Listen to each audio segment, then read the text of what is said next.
If you look back on the industry and the evolution we've gone through, we now have almost $1 trillion of media buying that's being bought digitally through programmatic engines, which has really been a very big savings and efficiency play for brands and agencies. We've come to a point, though, where we need to add other tool sets in there to ensure that we're not doing bias and bias in our advertising. And IBM has a tool set called the AI Fairness 360 tool set that we have open sourced and will open source to the media marketing landscape so they can utilize these tools to build bias mitigation techniques inside of the programmatic machines that we all are very comfortable using today.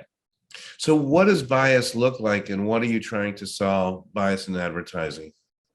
Yeah, so look, I think if we step back, we're human beings. And for the last 40 years in marketing, we've actually incorporated biases into the core fabric of the processes and the technologies that we use now as marketers and advertisers. And that's just unintended consequences of us being human beings. We have a particular angle that we come at a market segmentation, and then we reinforce that segmentation by the success criteria that we lay out as media planners.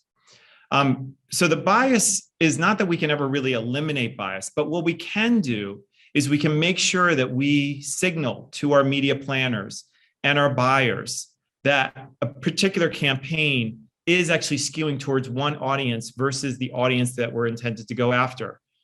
And we at IBM have used this tool, this open source tool, for many years in other industries. In the banking industry around mortgages, in the insurance industry around underwriting, and in the healthcare space.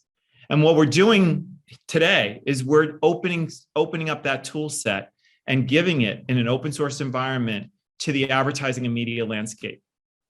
So Bob, who are you working with in the industry, and sort of where do you stand on this rollout? Yeah, so the exciting thing is that we've sort of pre-wired a lot of the committers, people that are going to look inside this tool set. And we've got your normal suspects. We've got the top agencies, WPP, Publicis, Dentsu.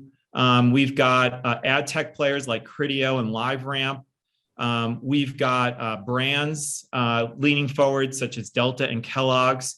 And then obviously we've got the industry organizations, the 4As, the Ad Council, and the IAB, who are all supporting, exploring, and committing to utilizing this open set tool set as we build in bias mitigation techniques into the core marketing processes. And Andy, if you think about it, the industry is at a big inflection point.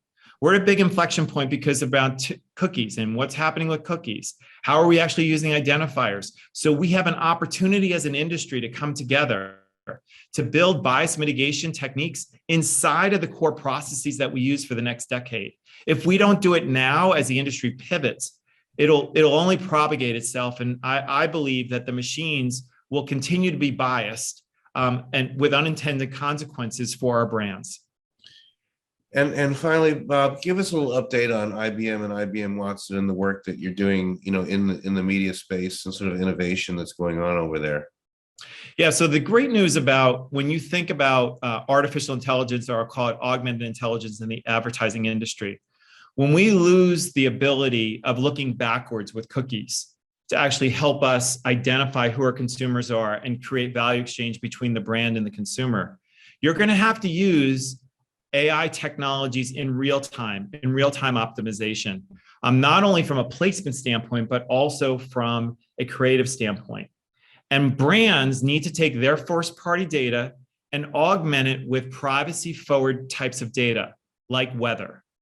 Weather is privacy-forward. What you can do, you can take your first-party data, you can take zip-level data around weather, and you can then use that to inform what kind of ad you want to serve to that consumer in a privacy-forward environment. So this idea that we're going to be able to optimize targeting real-time based on where people are, what their past behaviors have been, and our first-party data is something that brands really have to take hold of and no longer just go buy media somewhere else.